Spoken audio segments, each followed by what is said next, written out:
जो सबसे बड़ी खबर जो अगर आप एक्स देख रहे हैं तो उसके ऊपर जो ट्रेंड कर रही है वो सेनेटर मुशाहिद हुसैन सैयद की, जिनका के ताल्लुक PMLN के साथ है, उनकी जो स्पीच है वो है। अच्छा, ये स्पीच आज इन्होंने मुशाहिद हुसैन सैयद साहब ने बड़ी ज़बरदस्त की है। सबसे पहले तो उन्होंने कहा जी कि इमरान खान साहब को फ़ौरन छोड़ा जाए, और दूसरी सबसे बड़ी बात यह है कि PTI बैक्ड सुन्नी इत्तेहाद काउंसिल जो है, तमाम की तमाम रिजर्व सीट्स उनको दी जाएं। अच्छा जी, ये जो है स्पीच इन्होंने बड़ी ज़बरदस्त जो की है आज, क्योंकि इनके कुछ दिन रह गए हैं रिटायरमेंट के, क्योंकि आपको पता ही है कि सेनेटर्स की 6 ईयर की टर्म होती है, तो 6 ईयर टर्म इनकी ख़त्म होने वाली है। उन्होंने कहा जी कि मैंने हमेशा सच का साथ दिया है। जब आसिफ अली जरदारी या यूसुफ रजा गिलानी जो हैं उनको भी पकड़ा था मुशर्रफ दौर के बीच में और उनको भी जेल में डाला था, तो भी मैंने बोला था कि इनको छोड़ो आप। तो उसी तरह से मैं कह रहा हूं कि इमरान खान साहब को भी छोड़ो। उन्होंने कहा कि वो भी पॉलिटिकल प्रिजनर हैं। हमने एक हिस्ट्री क्रिएट की है, फरवरी 8 के इलेक्शंस में एक नया चैप्टर शुरू किया है इस मुल्क के अंदर। इस तरह से लोग कभी भी बाहर निकल के उन्होंने वोटिंग नहीं किया, तो अब इस कौम को हीलिंग टच चाहिए जो कि आपको देना पड़ेगा। मैं आपसे रिक्वेस्ट करता हूं कि हर पॉलिटिकल प्रिजनर के लिए जनरल एमनेस्टी अनाउंस करें। आखिर TTP को भी तो हमने जनरल एमनेस्टी की थी जिसने हमारे बच्चे मारे थे, तो हम अपने पॉलिटिकल प्रिजनर्स को क्यों नहीं ये सब दे सकते। और ये तमाम की तमाम जो रिजर्व सीट्स हैं, उन्होंने कहा जी PTI डिजर्व करती है इसका, ये उनका हक है और उनको ये जाना चाहिए, तो आप उनको इस चीज से डिप्राइव मत करें। इसके अलावा उन्होंने ये भी कहा कि मुल्क के अंदर जो मिसिंग पर्संस हैं उनको भी फौरन फाइंड आउट किया जाए। पश्तूनख्वा मिली अवामी पार्टी के जो चेयरमैन है जी महमूद खान अचकजई, उन्होंने आज एक लेटर लिखा है ECP के कमिश्नर सिकंदर सुल्तान राजा को, और उन्होंने कहा जी कि कल जो प्रेसिडेंशियल इलेक्शंस होने वाले हैं मुल्क में उसको पोस्टपोन किया जाए क्योंकि इलेक्टोरल कॉलेज कंप्लीट नहीं है। आपको पता ही है कि PTI बैक्ड सुन्नी इत्तेहाद काउंसिल जो है उन्होंने इनको नॉमिनेट किया है प्रेसिडेंट की पोस्ट के लिए, और जो एलाइज हैं उन्होंने आसिफ अली जरदारी को, लेकिन उन्होंने कहा जी कि ये under the law and constitution गलत है, इसलिए कि इलेक्टोरल कॉलेज जो है वो इनकम्प्लीट है। तो वो सारी रिजर्व सीटें जिसके के ऊपर अभी तक भी आपने नेशनल प्रोविंशियल असेंबली में लोगों को नहीं चूज किया और वो वेकेंट है, उनकी एब्सेंस में आप ये इलेक्शन कैसे करवा सकते हैं। ये सबका फंडामेंटल राइट है कि इलेक्टोरल कॉलेज पूरा होए तो ही इलेक्शन करवाए जाएं, तो अभी आप इसको पोस्टपोन करें। लेकिन जाहिर है जी जरदारी साहब ने बनाना ही बनाना है तो वो करेंगे। PTI के उमर अयूब खान साहब जो हैं उन्होंने वो तमाम MNAs जिन्होंने के ओथ लिया है रिजर्व सीट्स के ऊपर उसको अनकॉन्स्टिट्यूशनल कहा है। उन्होंने कहा जी कि पेशावर हाई कोर्ट का वर्डिक्ट बहुत ही क्लियर था कि जो कोई भी ओथ लेगा उसको पहले उसके वो रिजल्ट्स जो हैं रिवाइज करने पड़ेंगे, और ये उन्होंने डिफर किया है केस पूरे का पूरा मार्च 13 तक। तो उससे पहले अगर ये ओथ ले लेंगे तो ये बिल्कुल ही गलत होएगा और अगेंस्ट द लॉ होएगा।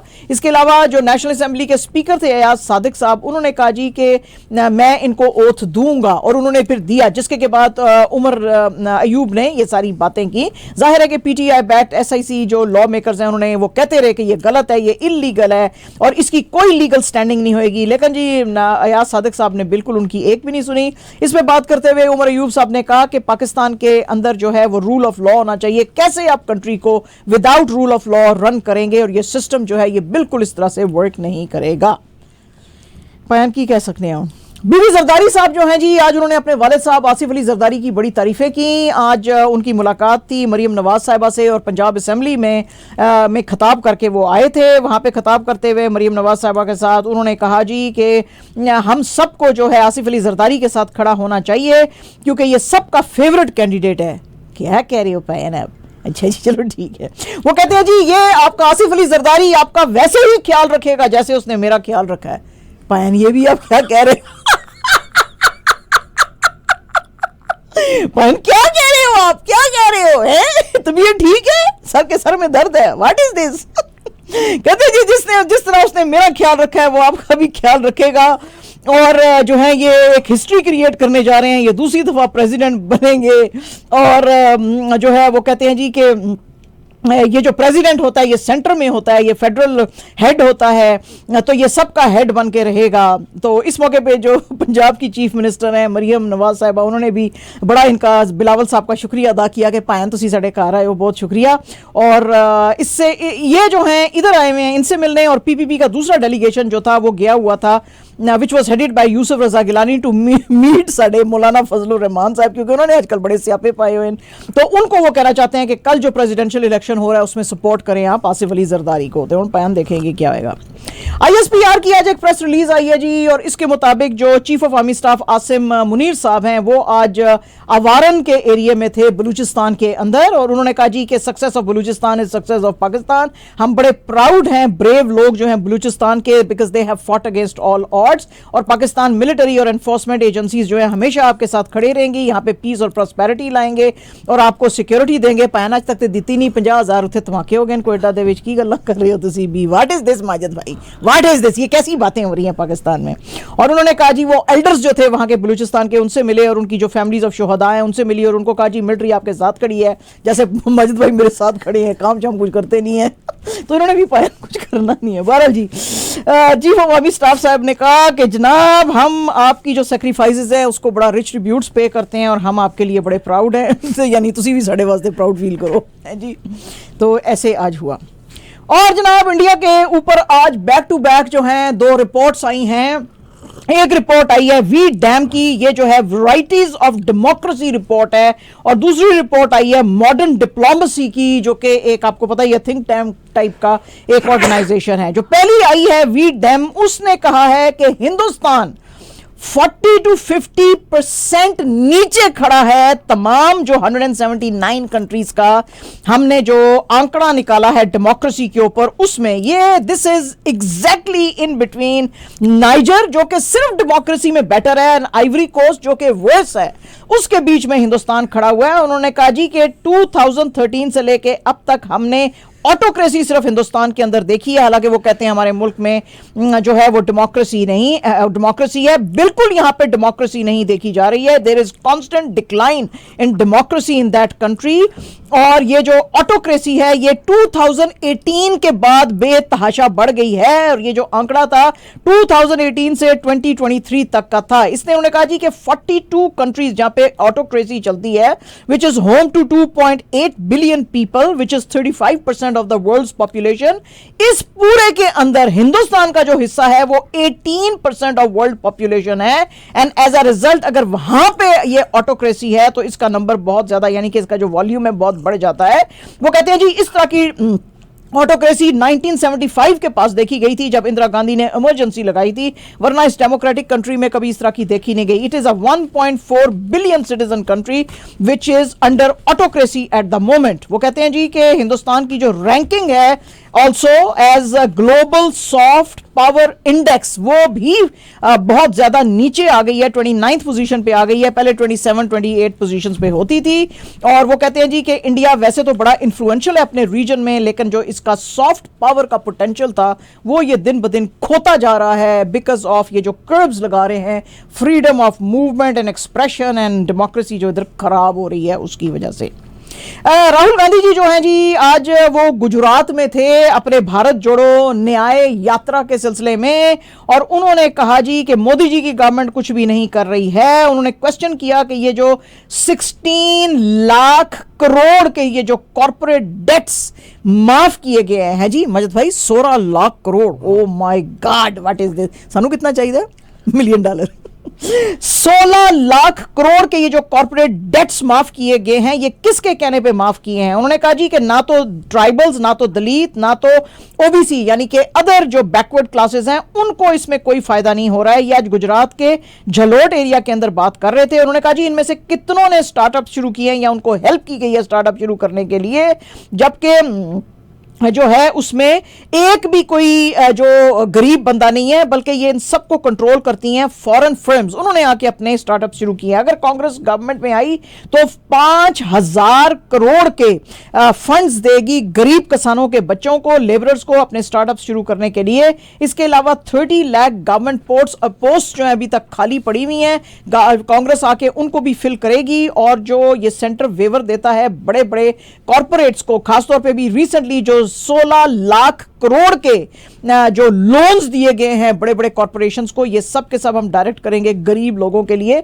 रिलीफ देंगे। ये इतना सारा पैसा जो है हमें बड़े कॉर्पोरेट्स को देने के लिए तो है, लेकिन गरीब को, फार्मर को, स्टूडेंट को, लेबरर को देने के लिए नहीं है। और कांग्रेस का काम यही रहेगा कि हम इनको दें। खुश हो माजिद भाई तुसी? बहुत खुश हो रहा। और जनाब आ गई है आज मूवी शैतान। शैतान आ गया है मैदान में, है जी। ये सुपर नेचुरल थ्रिलर है जिसके के अंदर अजय देवगन, ज्योतिका और आर माधवन जो है काम कर रहे हैं। वो कहते हैं जी कि ज्यादा तो कलेक्शन नहीं हुई है, सिर्फ तकरीबन 12.62 करोड़ हुई है, लेकिन आने वाले दिनों में बढ़ेगी। लेकिन वो कहते हैं जी कहानी इंतहाई इंटरेस्टिंग है, गजब की है, आउटस्टैंडिंग परफॉर्मेंसेज हैं और एक भी डल मोमेंट नहीं है फिल्म के अंदर। तिपायन फिर ये देखनी पड़ेगी। और जनाब वही जो हम कहते हैं अंधा बांटे रेवड़ियां मुड़ मुड़ अपनों को दे, वैसा ही आज कुछ हुआ है, क्योंकि शाहरुख खान साहब आज एक एड में अपनी बेटी सुहाना खान के साथ नजर आए, प्रोमोट करते हुए अपने बेटे आर्यन का ब्रांड डी यवॉल, है जी। तो हुआ ये है कि उन्होंने रिंग्स पहनी हुई है कुछ और उसके ऊपर जो है ये डी यवॉल लिखा हुआ है, और फिर अपनी बेटी जो है एक मैजिक वॉन्ड आती है, वो एक ब्लू सा कोई स्प्रे सा करती है जिसमें सुहाना जो है वो नजर आती है। और फिर ये दोनों जो हैं ये कहते हैं जी हम कुछ कोलैबोरेशन करने वाले हैं जो आप देख सकेंगे मार्च 17 को। जाहिर है उन भाजी थोड़े बच्चे ने तो इतने बड़े तुसी स्टार हो तो फिर है ये। और जनाब अनुराग कश्यप से अब हिंदुस्तान में शायद लोग और भी ज्यादा नफरत करेंगे, क्योंकि आज इन्होंने एक और बहुत कंट्रोवर्शियल बात कर दी। अनुराग कश्यप कोलकाता के अंदर आज एक बात कर रहे थे फिल्म मेकर्स के ऊपर। वो कहते हैं जी कि ये जो फिल्म मेकर्स अपने आप को फेमिनिस्ट कहते हैं उसमें से 90% जो हैं फ्रॉड हैं। व्हाट इज दिस है जी। और वो कहते हैं जी मैं इन सब लोगों को बहुत अच्छी तरह जानता हूं, ये जो इंटेलिजेंट लोग हैं वो तो एक दूसरे की टांग खींचते हैं और जो दूसरे लोग हैं वो फूल्स हैं, वो फूल्स यूनाइटेड रहते हैं तो उसमें अच्छा कंटेंट कैसे आएगा, है जी। उसने कहा जी लेकिन फिर भी दो तरह के लोग हैं, एक वो हैं जो कि KGF बना रहे हैं, दूसरे वो हैं जो सालार टाइप की फिल्में बना रहे हैं। बहुत सारे लोग जो हैं वो अपॉर्चुनिस्ट हैं, वो ऑनेस्ट नहीं है। कुछ लोग सिर्फ पैसा बनाना चाहते हैं, कुछ हिट फिल्म्स बनाना चाहते हैं और कुछ मेरी तरह की बहुत रियलिटी से करीब फिल्में बनाना चाहते हैं। वैसे फिल्में तो इसकी जबरदस्त होती हैं, आपने देखी है भाई इसकी गैंग्स ऑफ वसेपुर? अच्छा जी, I had the proud opportunity of also talking to him जब ये इधर आए थे टोरंटो में, और मेरी इनके साथ एक तस्वीर भी है। अच्छा। अनुराग कश्यप, या वेरी इंटरेस्टिंग पर्सन। अच्छा जी, और जनाब बॉक्सिंग लेजेंड जो है माइक टायसन वो फेस ऑफ करेंगे YouTuber turn boxer Jake Paul के साथ ऑन जुलाई 20th, और ये सारे का सारा लाइव स्ट्रीम किया जाएगा नेटफ्लिक्स पे फ्रॉम AT&T स्टेडियम से। आपको पता ही है कि ये this stadium is home to national football league Dallas Cowboys और इसकी कैपेसिटी 80,000 है। और आपको पता ही है कि अभी रिसेंटली नेटफ्लिक्स ने एंट्री ली थी sports and live entertainment segment में। 10-year कॉन्ट्रैक्ट इन्होंने साइन किया था WWE के साथ, और अब ये इन्होंने राइट्स लिए हैं exclusively to air Raw from January 2025, है जी। तो आपको पता ही है कि बहुत वॉच्ड होता है ये रॉ जो होता है रेसलिंग का। उसमें PCB जो है वो चाहता है कि अजहर अली 37 ईयर्स उनकी एज है, उनको लेकर आए हाई परफॉर्मेंस, या तो सेंटर के अंदर या कि कुछ सिलेक्शन कमेटी में उनको दें। PCB के जो चेयरमैन है मोहसिन नकवी वो इनको चाहते हैं कि इनके जो एक्सपीरियंस से फ़ायदा उठाया जाए। अजहर अली जो थे रिटायर हो गए थे टेस्ट क्रिकेट से 2022 में, और जब लास्ट अपनी सीरीज इन्होंने इंग्लैंड के खिलाफ खेली थी। इससे पहले इन्होंने डेब्यू किया था 2010 में इंग्लैंड के खिलाफ ही और लॉर्ड्स में, और इन्होंने अपनी मेडन हाफ सेंचुरी बनाई थी टेस्ट में अपने सेकेंड ही मैच में। 34 हाफ सेंचुरीज इन्होंने बनाई हैं, 7,097 runs in 96 matches at average of 42.49 इनकी है। एक सिर्फ ये वाहिद पाकिस्तानी है जिन्होंने कि ट्रिपल सेंचुरी जो है इन पिंक बॉल टेस्ट की है। This was against West Indies in Dubai in 2016। इन्होंने पाकिस्तान को 3 टेस्ट के लिए कैप्टन किया था डिफरेंट टेन्योर्स के अंदर फ्रॉम 2016 टू 2020, और फिर ये ODI से भी रिटायर हो गए थे 2018 में। इन्होंने पाकिस्तान को हेल्प किया था ICC चैंपियंस ट्रॉफी जीतने के लिए 2017 में, तो उसकी वजह से इनको लाना चाहते हैं। वो कहते हैं जी इनका बड़ा अच्छा एक्सपीरियंस है। एंड जनाब 3 times world champion red bull के मैक्स वर्स्टपन 26 ईयर्स ओल्ड है, और वाह वाह वाह क्या काम इन्होंने किया। ग्रेटेस्ट लैप इन्होंने जो पोल पोजीशन ली है सऊदी ग्रांड प्री जो हो रही थी एट जद्दा कॉर्निश सर्किट, अगर आप देखते हैं F1, वाह वाह वाह क्या कमाल किया इन्होंने। ऐसे लग रहा था जैसे तूफान चल रहा है, गाड़ी तो चल नहीं रही थी लग रहा था। और इन्होंने जनाब टॉप किया टाइम, खास तौर पे जो अपना फास्टेस्ट जो लैप प्रैक्टिस था वो भी 1 minute and 29.6 seconds के अंदर ही finish ahead of 2 times former champion Fernando Alonso जो कि एस्टन मार्टिन चलाते हैं, और इन्होंने बेटर किया 0.186 सेकंड से। 7 टाइम चैंपियंस लुई हैमिल्टन जो थे वो 8वें नंबर पे रहे। एंड जनाब रेड बुल इस दफा इस सीजन में रेड बुल टॉप पे जा रही है, मर्सिडीज आई थिंक सेकंड है, सेकंड है, यस मर्सिडीज इज सेकंड, या वाओ। और ये जो ग्रांड प्री चल रही है वहां पे क्या सर्किट है, वो आपने अगर सर्किट भी देखा है जद्दा का कॉर्निश, हमें लगता था कि अबू धाबी का उन्होंने बड़ा जबरदस्त बनाया है, या जो कतर के अंदर भी है, कतर में सबसे पहले उन्होंने बनाया, लेकिन जो इन्होंने बनाया है वाह वाह क्या बात है, ब्यूटीफुल। एंड जनाब एब्सोल्युटली अवर लास्ट न्यूज, उसकी हम ज्यादा आपको डिटेल्स नहीं देंगे क्योंकि अभी तक हमारे साथ आने वाले हैं जी शान।